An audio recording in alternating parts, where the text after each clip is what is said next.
Gyda chi droed yr arglwydd mewn gweddi. Unwaith eto o Dduw, dyn ni'n diolch am y cyfle ar dy ddydd i ddod i addoli ac yn gofyn nawr am dy gymorth a dy bresenoldeb, gofyn i'r ysbryd glân i fod gyda ni yn y gwasanaeth ac mwyn codi ed archafu enw Iesu Grist. Amen. Gydwch ni ganu emyn 166, 166. Mi ganaf traf o anadl o fewn i'r ffroniau hyn am gariad yn dioddef ar ben Calfaria Fryn. Emyn rhif 166.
Alla fy mesyn croeso i chi y gwasanaeth, a croeso cynnes. Fe fydd lluniaeth ysgafn ar ôl y gwasanaeth yn y neuadd drws nesaf. Cyfarfod gweddi, trydydd nos Iau, Tachwedd yr 16. Ond yn mis Hydref, wrth gwrs, does dim cwrdd gweddi oherwydd y cwrdd diolchgarwch. Dafydd Morris ar Hydref 21 yn pregethu yn ein cwrdd diolchgarwch. Felly, cwrdd diolchgarwch mis nesaf, neu mis yma wrth gwrs, ac wedyn cwrdd gweddi y mis Tachwedd ar y trydydd nos Iau. Oedfa nesaf, Prynawn Sul, 2:03, a fydd Dewi Higham yn pregethu. Ac nawr fe gymerwn i'r casgliad tra aros ar ein eistedd i ganu emyn rhif 250. Tyrd ysbryd sanctaidd rhod y wawr, datgyddiau ddyfnion bethau diw, eglura uni'r enw mawr a gwna heneidiau meirwn fyw. Mae'n rhif 250, a fe gymerwn ni'r casgliad.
Gadewch ni droi at y gair ac penod 20.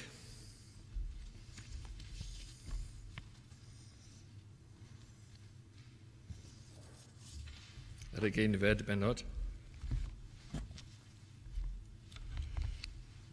Ac yn dechrau efo'r adnod cyntaf. Exodus penod 20. A Duw y lefarodd yr holl eiriau hyn, gan ddywedyd, mae fi yw'r arglwydd dy Dduw. Yr hwn ath ddig di allan o wlad yr Aifft o di y caethywed. Na fydder i ti ddewiau eraill ger fy mroni. Na wna i ti ddelw gerfiedig, na llun dim ar y sydd yn y nefoedd uchod, nac ar y sydd yn y ddeiar isod, nac ar sydd yn y dwfr tan y ddeiar, nac ymgryma iddynt, ac na wasanaethau hwynt. O blegyd mae fi yr arglwydd y Dduw, wyf Dduw eddigueddus. Yn ymweled ac yn wiredd y tadau ar y plant, hyd y drydydd a'r bedwaredd genhedlaeth o'r rhai am casant. Ac yn gwneithio trigaredd i filoedd o'r rhai am carant, ac a gadwant fy norchmynion. Na chymer enw yr arglwydd y Dduw yn ofer, canes nid dieuog gan yr arglwydd yr hwn a gymero ei enw ef yn ofer. Cofia di Saboth yw sancteiddio ef. 6 diwernod y gweithi ac y gwneud dy holl waith. Ond y seithfed dydd yw Saboth yr arglwydd dy Dduw. Na wna ynddo ddim gwaith, tydi, nath fab, nath ferch, nath wasanaethwr, nath wasanaeth ferch, nath anifel, nath ddiethyr ddyn, a fyddo o fewn dy byrth. Oherwydd mewn 6 diwrnod y gwnaeth yr arglwydd y nefoedd ar ddaear, y môr a'r hyn oll sydd ynddynt. Ac a orffwysodd y seithfed dydd, am hynny y bendithiodd yr arglwydd y dydd Saboth, ac a'i sancteiddio ddef. Anrydedda dy dad a thfam, fel yr ystyniad dy ddyddiau ar y ddaear. Ar hon y mae'r arglwydd y ddiw yn ei roddi i ti.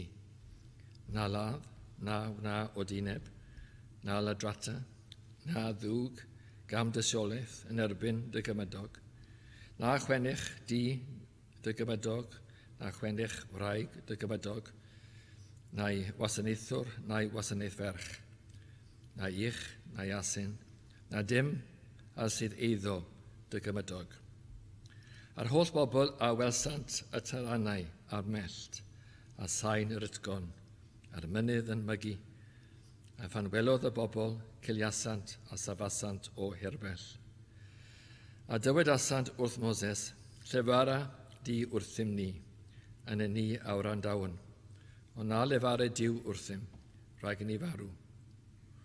A dywedodd Moses wrth y bobl, na gofnwch, oherwydd i'ch profi chwi a daeth diw, ac i fod ei ofn ef ger eich bronnau, fel na phechech. A safodd y bobl o hirbell, a nesawodd Moses i'r tywyllwch, lle yr ydoedd diw. Amen. Byddai'r yr arglwydd darlleniad ei ail sanctaidd. Gadewch yn ei droed ar arglwydd mewn gweddi. O arglwydd yn diw, eto yr ydym yn dod gyda fron yn enw Iesu Grist, yn ystyriol nawr o a darlleniad y gair, pa mor sanctaidd wyt ti o ddiw. Wrth ni ddarllen y rhannau yma o'r ysgrythyr, mae yn codi arswyd, mae yn cael effaith arno ni, i ni gofio o ddiw, pa fath o ddiw wyt ti. Wyt ti'n ddiw sydd yn fawr, ac yn ddiw sydd yn sanctaidd, ac yn ddiw sydd ddim yn goddef pechod, yn ddiw hefyd llawn gras a chariad, ac am hynny rydym yn diolch yn arbennig, oherwydd pechaduriad yr ydyn ni, ac o ddiw does dim modd i ni i siarad â ti neu agosau ato ti heb yr arglwydd Iesu Grist. Yn diolch felly bod gras a chariad wedi anfon y mab i'r byd yma, y mab allan o'r drindod a ail berson y drindod yn dod o'r nefoedd uwchben i'r ddeiar fan hyn, ac yn cael genedigaeth ac yn cael byw, ond hefyd yn cael marw, ac dyma un oedd heb bechod yn marw. Mewn ffordd mae hynny yn anghywir, mewn ffordd does dim synwyr wrth i ni feddwl bod un person sydd heb bechu yn marw, ond o ddiw oedd yna bwrpas arbennig taw ef oedd yr aberth, ef oedd oen diw, yn dod i'r byd yma mwyn marw yn ein lle ni. Diolch felly o ddiw i ti anfon un mor arbennig oedd yn dderbynadwy, a fod yn deilwng ohono ti o ddiw, yn deilwng i fod yn aberth hefyd, ac fod yr aberth mae'n cael ei dderbyn gan o ti y tad. Ac yn diolch am hynny, bod na bodlonrwydd, bod na ddigonrwydd yn iawn Iesu Grist, yn ei farwolaeth ef. Ac rydyn ni o ddiw nawr yn ystyriol ac yn cofio yn arbennig gwaed yr arglwydd Iesu, a hefyd ei gyfiawnder hyn sy'n neud ni yn dderbynadwy i fynd i'r nefoedd, hyn sydd yn paratoi ni i sancteiddrwydd Duw. Bod y gwaed yn cael gwared o'r pechod a'r bod ni yn eog gydyfrondi, bod hyn i gyd yn cael ei gymeryd i ffwrdd fe betai, ond yn arbennig cael ei gymeryd i fod ar yr Iesu, ar y groes. Ond hefyd ei gyfiawnder ef sydd yn adeiladu ni yn barod i'r nefoedd, cael gwared o'r gwendid ac yn rhoi cryfder i ni, a bod ni'n gallu cerdded i mewn i'r nefoedd fel petai, gallu cerdded i mewn yn nerth Iesu Grist ac yn enw Iesu Grist, yn haeddiannau Iesu Grist. Felly o Dduw, hynny yr ydym yn gwneud hyd yn oed y prynawn yma. Yn bod ni'n dod nawr gyda frondi, dod o Dduw yn chryfder Iesu Grist, yn dod yn ei enw fe. Ac y ffaith bod ni ddim yn cilio, mae hyn yn dangos bod Iesu yn ddigon a bod e wedi gwneud y cyfan a bod e wedi llwyddo i ddod â ni i'r fath le, a bod ni'n gallu mewn gwirionedd addoli y prynawn yma, a bod ni'n gallu gwyddio ac yn gallu dod â'n desefiadau a gofyn i ti bendithio ni.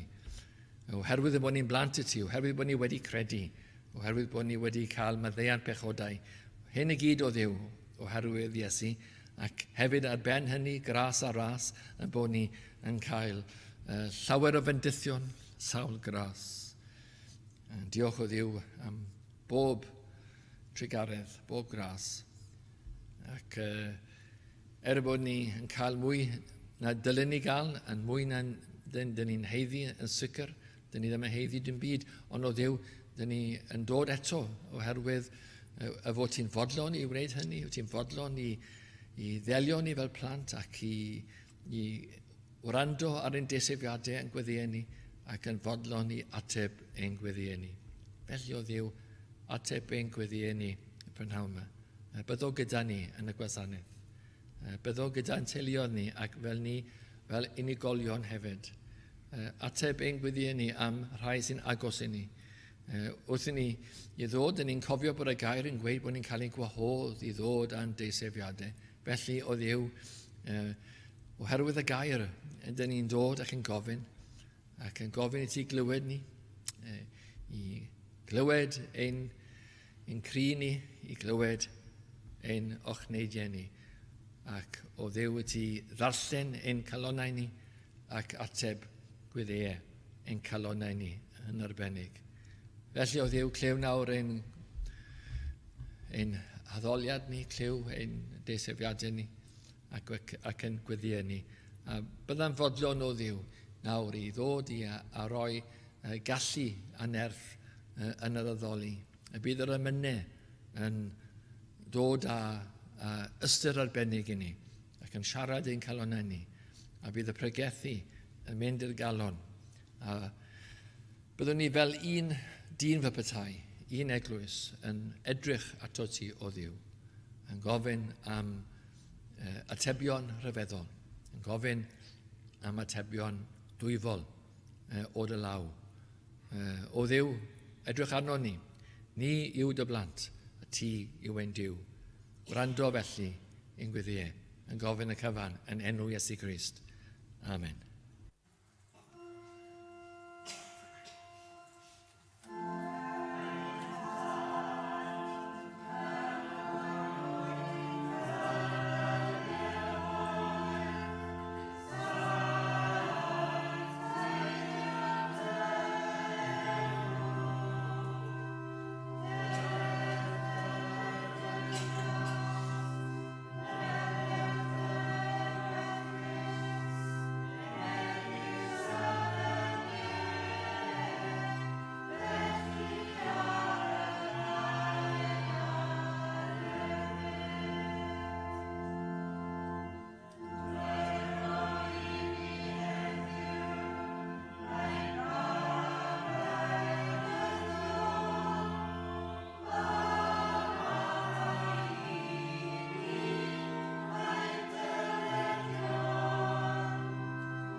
parhawn yn ein addoliad gyda emyn 350, 350, y Saboth gwyl nefolaidd yw. Gadewch ni sefyll i ganu emyn rhif 350.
Mae tro gyda fi i lyfr Exodus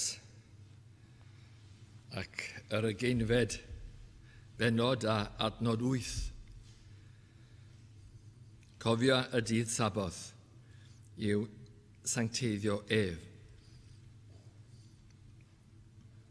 Mae cyn i droi at yr adnod yma yn unig swydd, gadewch i ni i nodi y 10 gorchymyn i ddechrau.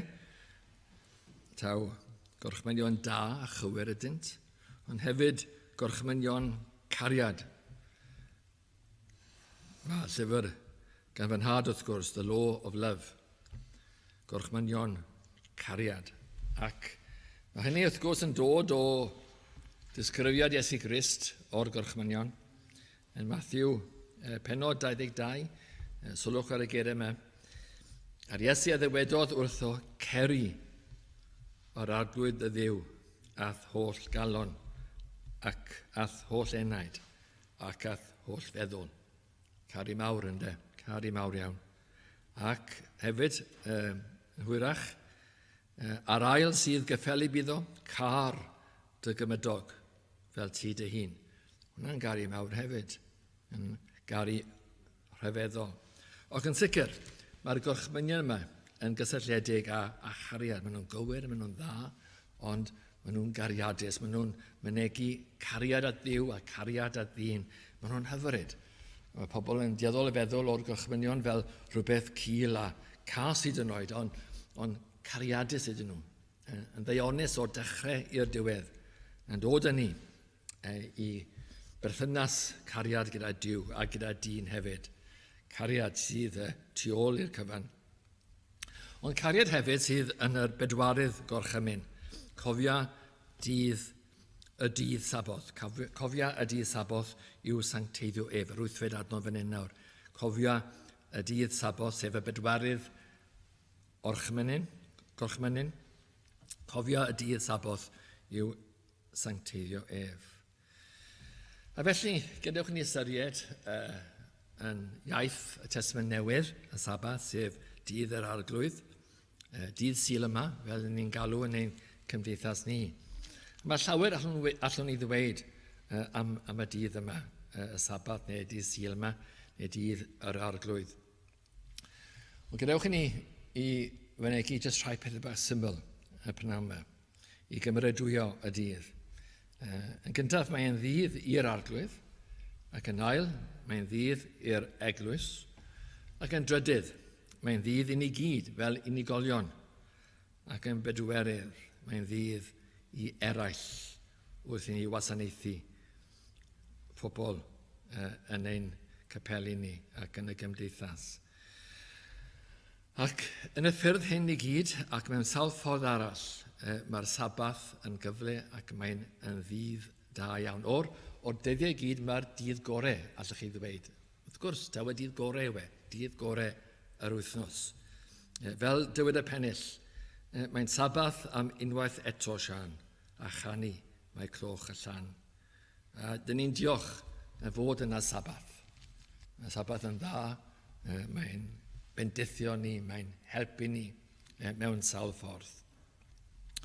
Ond yn gyntaf, mae'n ddydd i'r arglwydd. Dyn ni'n nodi y geir yma, cofia y dydd Sabath, i gofio y dydd yma. Mae'n rhaid ni gofio y dydd yma, ac i wahanu fe. Mae'r gair sancteiddio, wrth gwrs, yn gysylltiedig â fod yn bir ac yn lan, ond hefyd mae'n air sydd yn arwyddo gwahanu. A bod y dydd yma'n cael ei wahanu o'r lleill. A wedyn cofio y dydd yma, ac yn cofio yr arglwydd ar y dydd yma. Nid cofio ein chwarae ni, ond cofio yr arglwydd ar y dydd yma. Mae'r byd wrth gwrs yn anghofio Duw. Mae pobl Duw yn cofio. Dyn ni'n cofio. Mae eraill yn esgeluso, ond mae pobl Duw yn cofio. Falle bod llawer un tro yn dod i dy'r arglwydd, ar ddydd yr arglwydd. Nid felly heddiw, wrth gwrs, fel dyn ni'n gwybod, ond dyn ni'n cofio. A mae'n fraint i ni gofio. Mae'n dysolaeth i ni gofio y dydd yma, i atgoffa pobl bod yna Dduw, i goffa pobl bod yna waredwr. Ac fan hyn, wrth gwrs, yn ei dydd, dyn ni'n addoli, dyn ni'n darllen y gair, dyn ni'n pregethu, dyn ni'n canu emynau, dyn ni'n gweddio, fel mae'r gair yn gweud, tŷ gweddi yw tŷ yr arglwydd. Ond meddylwch nawr am ein trefn gwasanaeth. Mae hwnna yn mynegu llawer o pwrpas y dydd yma. Mor hyfryd i'w dechrau yr oedfa gyda yr intrada o air Duw, yr introit, dyfod mai yr awr ac yn awr y mai, pan addolo y gwir addolwyr y tad mewn ysbryd a gwirionedd. Dechrau ysgythurol a hyfryd mewn chan. A wedyn wrth gwrs y gweddi agoriadol yn dod yn ei gerefronnef. Ac ar ôl agosau, canu emyn yn ei bresenoldeb i foliannu i ddyrchafu enw fe, codi ein heneidiau ni i addoli Duw. A wedyn y cyhoeddi, wel pleser i'w cyhoeddi gwaith yr arglwydd. Dim mater o mynd i gysgu a edrych rownd, ond mae'n bleser i gyhoeddi am waith yr arglwydd, a wedyn dod am hoffrwm tra'n canu ei glod. Mae hwnna'n yn bert iawn, yn dywe. Ar ôl y cyhoeddi, sôn am gweithgaredd yr eglwys, wedyn dod yn hoffrwm a chanu ei glod. Ac addas iawn wedyn yw agor y gair anffeledig, darllen geiriau Duw. Dyma'r unig rhan mewn ffordd o'r gwasanaeth sydd yn sicr anffeledig ynddo, achos dyma gair anffeledig Duw. A gosod ein hunan dan y gair. A'r gair gyda awdurdod, ydyn ni'n dod dan y gair. Mae'n dangos calon y Cristion. Ac wedyn, ar ôl darllen y gair a gwirioneddau Duw, dyn ni'n plygu'n pennau mewn gweddi ac ymbil. Ac ar ôl gweddio, ar ôl i'r gweinidog gweddio, phawb i weddio gyda fe, dyn ni'n canu gweddi'r arglwydd, sydd yn gyfan iawn. Mae gweddi'r arglwydd yn hyfryd iawn ac yn gyfan iawn. Aml yn sôn am pethau ni wedi'n nghofio sôn amdano yn ein gweddiau personol ni. Ac wedyn, ar ôl agosau at orsedd Duw mewn gweddi, canu emyn arall. Ar ôl darllen y gair, ar ôl gweddio, canu eto, hyfryd iawn. A wedyn, agosau yn ein calonau ni. Gobeithio gyda calonau cynnes erbyn hyn, bod ni wedi paratoi'n calon naw at y gair. Wedi canu, wedi darllen y gair, wedi gweddio nawr. Yn arbennig, os ni wedi paratoi'n calonau cyn yr oedfa, dyn ni'n dod â calonau cynnes ac yn agosau at pregethiau'r gair. A mae Duw wedi ordeinio pregethiau'r gair a sôn am Iesu Grist. Ac hwn, wrth gwrs, yw highlight mewn ffordd. Mae'r ysbryd yn dod ar y pregethu. Pregethu o air anffeledig Duw, ond gyda cymorth ar ysbryd yn pregethu'r gwir. Ac wedyn, gobeithio aros dan dylanwad hyn nes canu mewn diolch. Dwi'n cofio dan weinidogaeth yn had yn aml yn y pregethau, dan dylanwad y pregeth. Reit trwyddo. Reit trwy'r emyn, a wedyn, hyd yn y dyfendydd, dal dan y dylanwad o'r ysbryd ar y gair. Ac wrth gwrs y bendydd wedyn ar ein ffordd. Bendydd Duw. Mynd i'n cartrefi a bendydd Duw. Wrth gwrs mae llawer mwy i'r dydd nag 1 awr o oedfa, parhawn yn aml yn y gymdeithas ac yn cymdeithas y bobl. Ac hefyd yn y cartrefi, yn aml yn gwahodd bobl i'r cartref, y saint a hefyd eraill hefyd, i ymestyn ac i ddylanwadu gyda'r efengyl mwyaf phwysig yma i gyrraedd calonau pobl. Mae'n ddydd o gyfle fel y gwelwn ni'n hwyrach. A dyma'r strwythyr y dydd yma, a mae'n strwythyr da. A diwedd y dydd, ar ôl dod i'r capel, ar ôl addoli, falle dwywaith, falle teir gwaith ar y dydd. Ar ddiwedd y dydd, mor hyfryd yw gallu diolch am y dydd. Mae yna rhyw deimlad arbennig ar ddiwedd y Saboth, sydd yn wahanol i unrhyw ddydd arall wedyn ni ar y cyfan. Yna bod chi'n diolch. Mae rhyw dangnefedd ar y calon, chi'n diolch am y dydd. Ac yn hyn i gyd, yn bod ni'n cofio ac yn caru yr arglwydd, y ddoli y moli yn rhoi clod. Yn hyn i gyd ar ddydd yr arglwydd. Hefyd, os allai sôn am rhai'r pethau hynny yn fwy eang, falle, hefyd, wrth ni gofio'r gwirioneddau. Dyn ni'n sôn am gwirionedd person Duw. Mae'r bwysig i ni i wybod am hynny. Dyn ni'n llawn meddyliau eraill yn yr wythnos yn aml iawn. Gobeithio bod ni yn y gair pryd ni hefyd, ond ar y dydd yma, dyn ni'n cael ein gorfodi fel petai i ddod dan y dylanwad a i feddwl am Dduw. Llawer o anwiredd yn y byd yma, ond fan hyn, dyn ni'n cael gwirioneddau amdano yr arglwydd. Mor dda yw hynny. Mewn byd o anwiredd, dyma lle gwirionedd ti yr arglwydd. Hefyd, mae'n ddydd i bregethu efengyl Duw. A ni gofio, dyma efengyl ei ddewis Dyn ni'n pregethu ei berson a gwirioneddau ei bersonau, ond hefyd ei efengyl Dyma'r efengyl mae isio ni i bregethu. Dyma'r efengyl mae wedi dechrau yn y nefoedd ac wedi baratoi ni a wedi anfon i ni, a felly mae yn hoffi'r efengyl ac yn hoffi ni i bregethu yr efengyl yma, sôn am ei fabedd, Sôn am Iesu Grist. Yn arbennig y pwrpas. Amlwg yw e, mae'n amlwg yn diwedd bod os oes ni fod i bregethu am Iesu Grist, mae'n amlwg bod ni fod i bregethu am ei bwrpas ei ddod i'r byd yma a bod ni bregethu am y groes.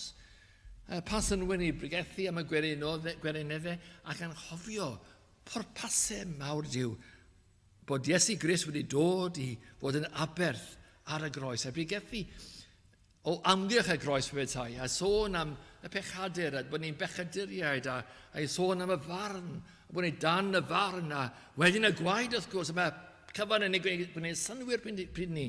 Wrth ni'n sôn am y cefndir yma, bod ni'n bechaduriaid, a barn diw, a gwaed. Y gwaed.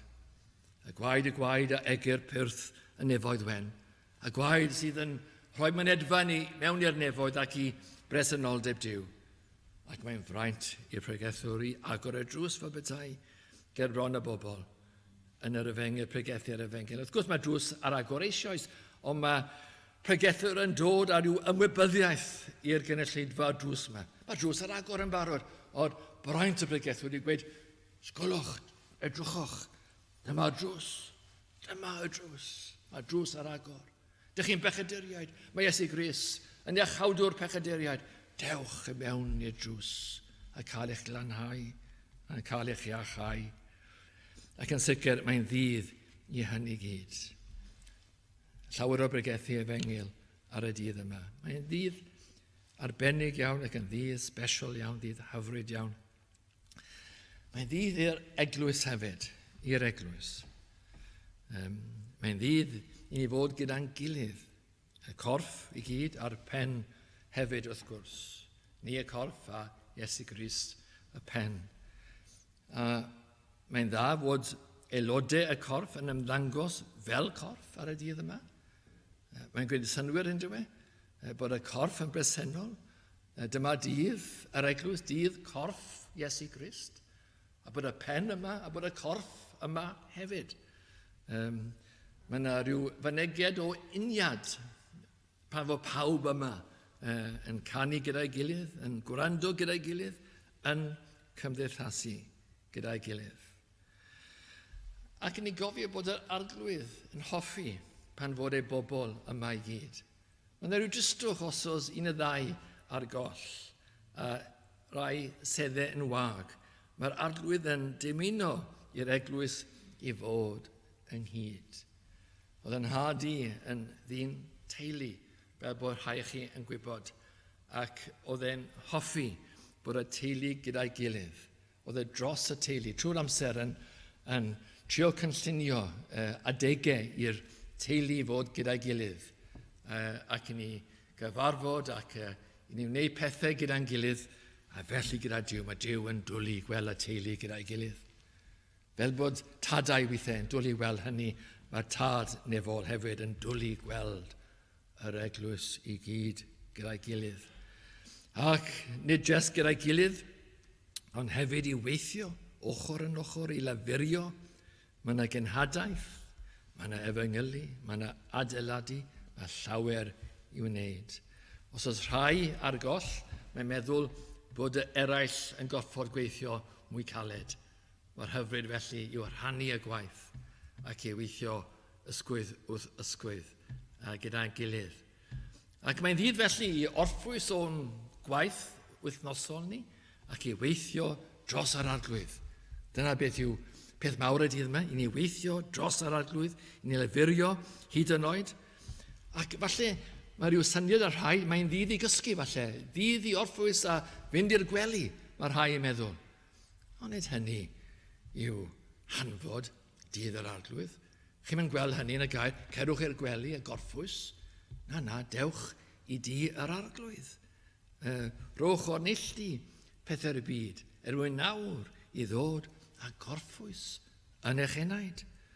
Ac wrth gwrs mae hyn i weld mewn cyfnod o fendith, mewn cyfnod o cyfeddorni a gwrthgilio, wrth gwrs bod diffyg ar hyn, ond meddylwch beth sy'n gallu digwydd, mae Dyw yn agosau, fod y bobl yn ewyll ysgar yn idd ein nerth. Bod nhw'n llawn pwrpas a egni i wneud gwaith yr arglwydd. Bod nhw a'r genhadaeth bod nhw'n barod I weithio, bod nhw'n hyfrydu yn y gair a hyfrydu yn yr eglwys. Bod nhw gyda colonnau sydd yn mawr lawenhau a llawenwydd anrheithadwy a gogoneddus. Yn aml iawn, dyn ni ddim gyda colonnau felly. A felly, oherwydd hynny, dyn ni'n gysglyd a wedi blino ar ddydd yr arglwydd. Yn lle gweld, dyma eich chafbwynt, dyma y peth dwi yn ymhyfrydu ynddi. Dyma'r dydd, mae'n halo ni yn y dydd yma. A mae'n ddydd dwi isio llyfurio a isio sefyll dros yr arglwydd. Wrth gwrs, mynd ôl i'r mater o yr eglwys ynghyd. Mae'n gyfarfod I bobl Duw yn sicr I fod gyda'i gilydd, ond hefyd cyfarfod gyda pen yr eglwys. Yr arglwydd Iesu Grist, y pen a'r corff. Ac yn Ni gofio hynny. Mae Iesu Grist wedi addo bod yma. Ac mae'n anghywir ac yn esgeulus I ni beidio fod yma ein hunain. Mae'n gwaredwr ni, mae'n iachawdwr ni wedi dweud fe fydde fe yma gyda'i bobl ac yn ni fod gyda Iesu Grist. Pa Gristion fydde ddim eisiau fod gyda Iesu Grist? Nawr, allech chi ddweud, mae Iesu'n cyfarfod fi'n bersonol. A diolch am hynny. Ond bydd llai o hynny os ydych chi ddim yn cyfarfod yn y lle mae wedi addo dod. Fyddwch chi'n cyfilorni ac yn crwydro'ch hunan yn bersonol. Beth bynnag, hwn yw sefydliad a cryfder eich bywyd personol beth bynnag.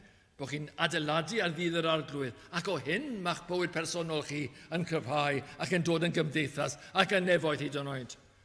Mae'n dod allan o'r dydd yma. Hwn yw yr engine room y bethau. Eich calon chi a'ch bywyd chi. Mae'r arglwydd wedi addo. Gadewch I fi sôn yr adnod. A sylwch ar y geiriau. Cynnydd lle mae 2 neu 3 wedi ymgynnull yn fy enw I, yno yr ydwyf yn ei canol hwynt. Le mae e? Yn ei canol hwynt. Mae yn y canol. Mor hyfryd yw hynny. Mae ef yn y canol. A bod e gyda ni ar ddydd yr arglwydd. 2 neu 3. Eglwys fach, eglwys fawr, beth bynnag. Mae yn y canol. Ac wrth gwrs mae'r cyfan yn bictiwr o'r nefoedd. Pobl Duw a Iesu Grist. Dyna chi nefoedd ynddo? Pobl Duw a Iesu Grist. A felly yw dydd yr arglwydd. Mae nefoedd ar ddeiar. Hefyd, mae'n ddydd I ni gyd fel unigolion. Mae yna lawer o ddaioni yn y dydd yma, a llawer mwy y tybio ni na ni'n meddwl. Llawer o ddaioni. A os ni'n buddsoddi yn y dydd yma, fe welwn ni lot o ddaioni yn ein bywydau ni. Mae'r dydd yma yn rhoi strwythur personol ni'n holl bywydau. Fel ni'n sôn yn gynt, heb y dydd yma, does dim dawt amdani hi, fe fyddwch chi'n cyfilorni.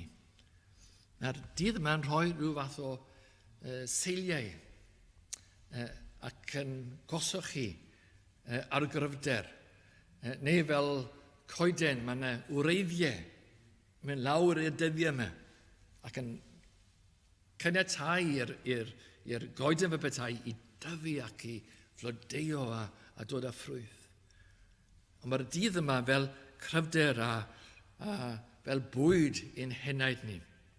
Hefyd mae'n rhoi strwythur i'r wythnos, yn cadw ni rhag drwg ac arwain ni I fendydd. Peth od yw wythnos heb fod yn y capel. Os chi ar eich gwyliau, mae'r gwyliau ar goll fy bethau, heb bod chi'n gallu dod i'r capel ac addoli. Mae'r dydd yma rhoi strwythur nid jyst eich bywyd chi, ond hefyd i'r wythnos. Mae'n paratoi chi'r wythnos, mae'n cadw chi rhag drwg. Pwy a wyr, pa ddywediad neu pa emyn alle cyrraedd eich calon chi, a'n just digon fy bethau, gadw chi rhag drwg, a chi'ch bendythio chi yn fwy.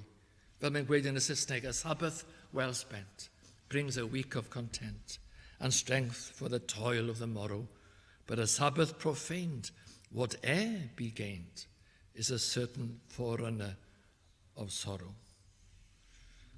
A Sabbath well spent brings a week of content and strength for the toil of the morrow. Yn sicr mae'n ddydd i ni orffwys o'n gwaith, i orffwys arno. Mae'n fendith i'r corff ac i'r enaid. Wrth ni ddod i dir arglwydd ac i ddod i addoli, mae rhywbeth yn digwydd. Mae'r enaid yn cael ei fendithio, a mae'r corff yn cael bonus bach hefyd. Trwy'r enaid dwi'n credu fy hunan. Dyn ni'n dod i'w ledd, a mae'r enaid yn ymhyfrydu ac yn bita mewn bytai, yn bwydo ar y bara ac yn yfed o dŵr bywiol. A mae effaith nid jyst ar y enaid, mae'n codi y cyfansoddiad i gyd ar corff. Mae'n fendith. Mae'n dda ac yn ddeuonus. Well ni byd o'n hofio'r angredadyn. Mae'n ddydd hefyd i'r angredadyn. Nid jyst i'r Cristion, ond iddo fe hefyd. Mae'n gyfle iddo fe i ddod i wrando ar yr efengyl ac yn ddydd i gredu, yn ddydd i edifyrhau, yn ddydd i ddianc o crafangau marwolaeth ac yn ddydd i brofi bywyd tragwyddo. Na chi ddydd, ynddo? All y dydd yma fod i'r angredadyn. Dydd arbennig. Yna hanes da ar y dydd yma. Llawer o fendith ar y siliau trwy'r oesoedd. Llawer o ddaioni. Mae'r arglwydd, mae'r ysbryd yn gweithio. Bod ni yn yr ysbryd ar ddydd yr arglwydd. Ac wrth gwrs, nôl i'r Cristion, mae'n ddydd i ni hefyd i gynyddu mewn gras, i ni aeddfedu ac i gryfhau yn Iesu Grist. Mae'n gyfle. Mae llawer o rwtsh i gael yn does yn y byd, a ni'n cael gorbod o hynny, wy'n siŵr, ond ni'n dod i rhywbeth sydd yn bir ac yn lan ac yn hyfryd. A'n aml iawn yn yr wythnos, ni'n cael ein llygad yn clustiau, llenwi gyda pethau'r byd. Yn aml, hyd yn oed os ni'n trio gwrthod y pethau mae nhw'n dod ac yn effeithio ni, a dyn ni'n cwympo mewn i bechod, ond fan hyn, mae'n gyfle i ni fod yn pethau sy'n dod â gras a tyfiant ac aeddfedu i'n heneidiau ni. Mae'n ddydd i bwyllo, ynddo fe? Mae'n dda i bwyllo. Weithiau dyn ni'n cael ein gwythio gan y diafol bod dim amser i feddwl, dim amser i ddim byd, a mae'n dod â rhyw dimlad anghysurus, a mae'n ddydd i bwyllo, i aros yn bethau Duw, yn ddydd i siarad ac yn ddydd i wrando. A mae hwnna yn beth da. Yn lle bod ni'n rysio fan hyn a fyna, mae'n ddydd i ni siarad a gwrando. Mae yna rhyw deimlad gwahanol am y dydd yma. Ac yn sicr hefyd, mae'n ddydd i eraill. Wrth hynny, dwi'n meddwl, nid jyst i ni'n hunain, ond mae'n ddydd i ni wasanaethu. Mae'n ddydd i ni helpu eraill. Sawl un mewn angen, a cymaint yw yr angen yn y byd yma. Nid lle da i byd yma. Yna angen ofnadwy yn y strydoedd ac yn ein cymdeithas ni. A bob tro mae rhyw person yn dod trwy drws, mae yna hanes trist ar person yna bwnd o fod yn does. Mae'n dod yn eistedd i lawr, a dyna chi gyfle ni i wasanaethu nhw ac i bendithio nhw ac i helpu nhw i eistedd ar eu pwys.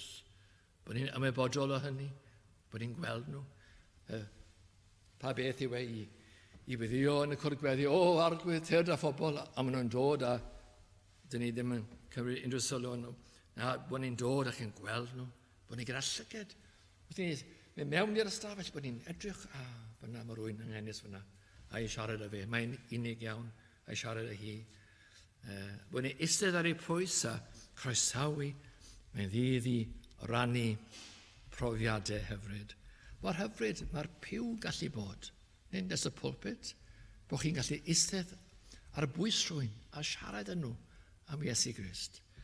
Ac i ddangos cariad a teimlad y bod chi yn anghennus, a bod chi eisiau bendithio nhw, a bod nhw'n teimlo bod chi yn gweithio droso nhw, a bod nhw'n gwybod bod chi yn eisiau bendithio nhw. Mae pobl yn gwybod hynny, dyn nhw. Mae nhw'n gwybod bod chi yn bwriadu gwneud daioni nhw. A felly, wrth gwrs, mae'n ddydd arbennig i ni i gyrraedd y pobl. Mae'n ddydd o gyfle, mae'n ddydd llawn cyfle. Gymryd o potensial yn nidd yr arglwydd. Potensial, os oedd pobl yma, mae yna gyfle i gael. Pwy bynnag nhw? Dim os pwy bynnag nhw. Dyma'r bobl mae Duw wedi rhoi ni ar y dydd yma. Oedd yn had yn aml yn gweud hynny.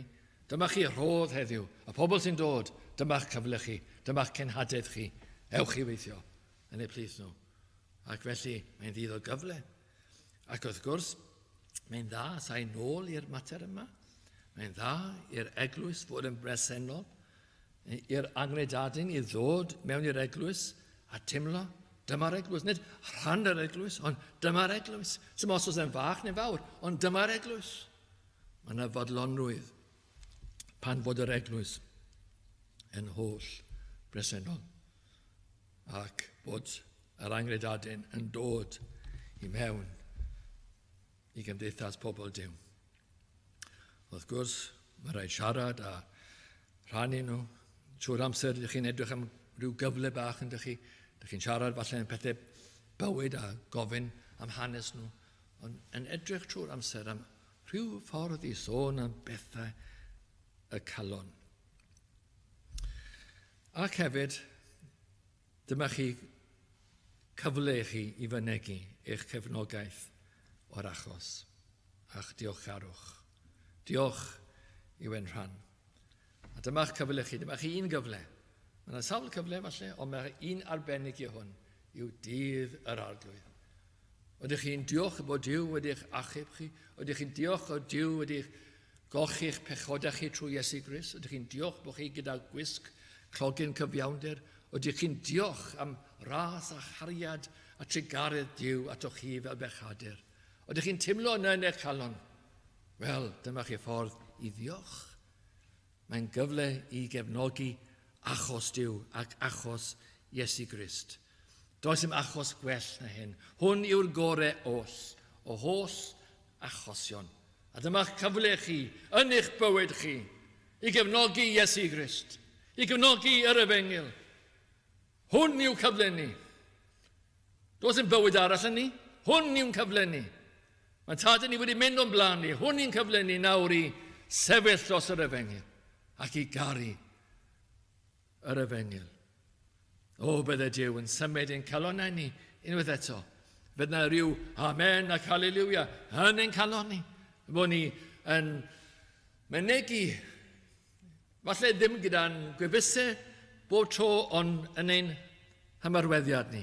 Bod ni'n dangos dyma yr Efengyl. A mae'n ddydd wrth gwrs i wasgaru ac i fedi ac yn ddydd cynheuaf hefyd. Ac yn olaf, un peth arall. Dydd yr arglwydd, dyn ni'n galw y dydd yma, Saboth yma nawr.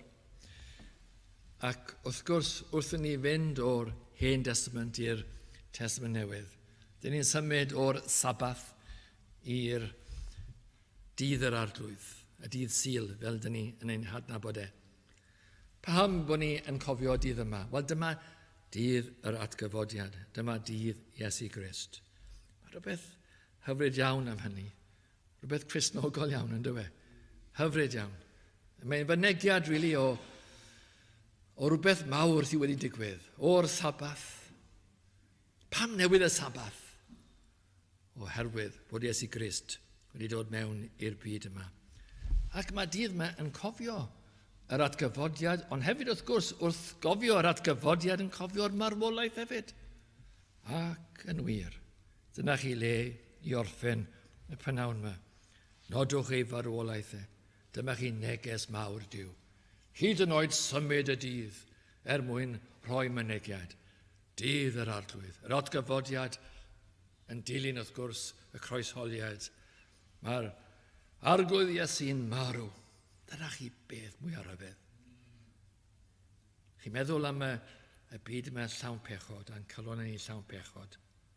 A bod Iesu Grist wedi dod o'r drindod, o'r diwdod, a dod i'r byd yma, wedi cael ei eni, ei fagu, wedi byw, a wedi marw. Ac yn y marwolaeth yma, yn dod y pwrpasau Duw, marwolaeth mor fawr, ar Calfaria. Yn y marwolaeth yma, fan hyn mae'n derbyn barnedigaeth Duw a'r bechaduriaid. A fan hyn mae'r enaid yn pwyso. Dyn ni'n pwyso ar y groes. Oherwydd bod ni'n bechaduriaid. Pechadur aflan yw fy enw. Bechaduriaid i ni. A mae Iesu Grist yn marw dros bechaduriaid. Ni'n pwyso ar y groes. Wrth bwyso ar y groes, mae pechodau ni cael ei osod arno a dyn ni yn cael ein iachau a'n glanhau. Ac wedyn wrth gwrs mae'r atgyfodiad, a mae'r atgyfodiad yn wir iddo fe, mae'n marw, mae'n atgyfodi, mae'n wir amdano ni hefyd. Dyn ni'n atgyfodi, yn codio'r bedd mewn bywyd newydd. Troedigedd, does dim byd fel troedigedd, gwir troedigedd. Troedigedd. Newid, bod ni'n dod i iachadwriaeth, a hefyd a calon newydd. A wedyn, yn caru'r arglwydd. Mae hwnna'n werth yn dywe, caru'r arglwydd. Pechaduriaid, blin, yn caru'r arglwydd, ac yn caru dydd yr arglwydd. Mae peth yn gweithio'n wir, ni'n caru'r arglwydd. Pwy byddai'n gweud fan hyn, dwi ddim yn caru'r arglwydd, os ych chi'n Gristion. Wy'n caru'r arglwydd. Yr arglwydd. A wy'n caru ei ddydd hefyd. A wedyn, os ys dyn yn edifyrhau ac yn credu, mae'n ymuno a phobl Duw. Mae'n ymuno gyda'r teulu yma. Mae Duw yn hoffi gweld y teulu gyda'i gilydd. Gyda chwi orffen wrth ddarllen salm yma sy'n sôn am bobl Duw yn dod ynghyd i dir arglwydd. Salm 122. Llawen ychais pan ddywedent wrthyf, awn i di yr arglwydd. Ein traed a safant o fewn dy byrthi o Jerusalem. Jerusalem a adeiladwyd fel dinas wedi ei chydgysylltu yn ddi hun. Yno yr esgyn y llwythau yr arglwydd. Yn dystiolaeth i Israel, i foliannu enw yr arglwydd. Canes yno y gosodwyd gorsedd feinciau barn, gorsedd feinciau tŷ Dafydd. Dymunwch heddwch Jerusalem, llwydded y rhai a thoffant. Heddwch fyddo o fewn dy ragfyr, a ffyniant yn dy balasau. Mwyn fy mrodyr am cyfeillion y dywedaf yn awr, heddwch fyddoi ti. Mwyn ti yr arglwydd yn Duw, y ceisaf i ti ddaioni. Mwyn ti yr arglwydd yn Duw, y ceisaf i ti ddaioni. Dyna chi dangnefedd, odych chi eisiau bod gyda Duw? Odych chi eisiau bod yn y tŷ yma gyda Iesu Grist? Wel, dewch, ymunwch â phobl Duw. Dewch trwy edifeirwch o'ch pechodau. Dewch trwy credu a ffydd yn Iesu Grist. Pwyswch arno. Pwyswch ar Iesu Grist. Credwch ynddo fe a dilynwch e. A fyddwch chi yn ymuno a phobl Duw. A ble mae phobl Duw? Mae phobl Duw ar y ffordd i di yr arglwydd. Ti yma ar y ddaear, ond hefyd y nefoedd. Y ti hynny hefyd. I fod gyda Duw am bythoedd. Wel, gweddiwn am y pethau hyn. Gadewch yn ei weddio. O arglwydd ein Duw, dyn ni'n diolch o Dduw fod yna fath beth a Saboth a fath beth ac efengel yn y byd tywyll hyn. A'n gofyn nawr o Dduw i ti ein harwennu, tywys ni o Dduw ar y ffyrdd hyn, i ni i adael fel y bod ni ar y sil yn gadael pethau'r byd ac yn dod at yr arglwydd, bod hynny'n wir yn ysbrydol amdano ni, a bod ni'n rhoi o'r neilltu pethau byd ac yn agosau at yr un sydd yn llawn daioni, yr arglwydd Iesu, yr un sydd yn iachau ac yn glanhau o'r pechodau ni, yr un sydd yn gwisgo ni mewn cyfiawnder. O Dduw, dyma chi hyfryd yw hyn, bod Iesu Grist yn paratoi ni i'r nefoedd, yn ein golchi ni ac yn ein gwisgo ni ac yn harwain ni i fewn i dir arglwydd ac i'r palasau hyfryd hynny, lle mae Duw yn trigo. O Dduw felly, lliw nawr ein gweddio ni, dyn ni'n gweddio o arglwydd, fydd y dydd yma'n fendith, yn gweddio o Dduw, fydd yna llawer o fendith ar y dyddiau yma. Nid bod ni'n yn ddiystyriool o'r dyddi eraill i gyd, ond mae hwn yn ddydd sbesial iawn a mae'n ddydd o Dduw i gofio, fel mae'r gair yn gweud, i ni gofio. Ac wrth i ni gofio am y dydd hyn, dyn ni'n gweddio i ti o Dduw i gofio amdano ni. Amen.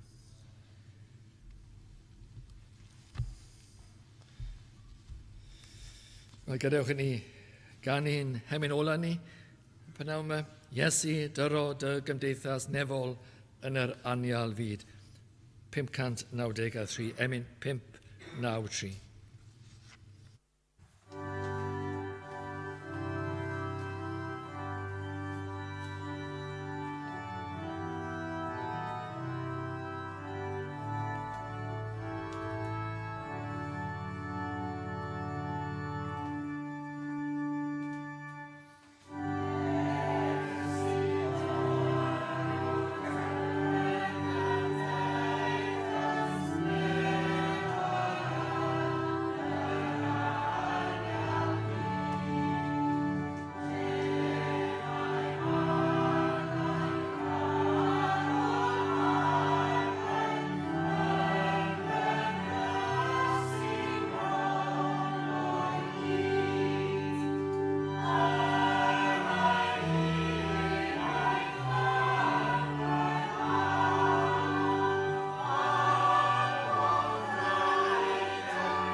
Eithir hwn a ddichon eich cadw chi yn ddigwymp, a'ch gosod ger bron ei goniant ef yn ddifeus mewn gorfoledd.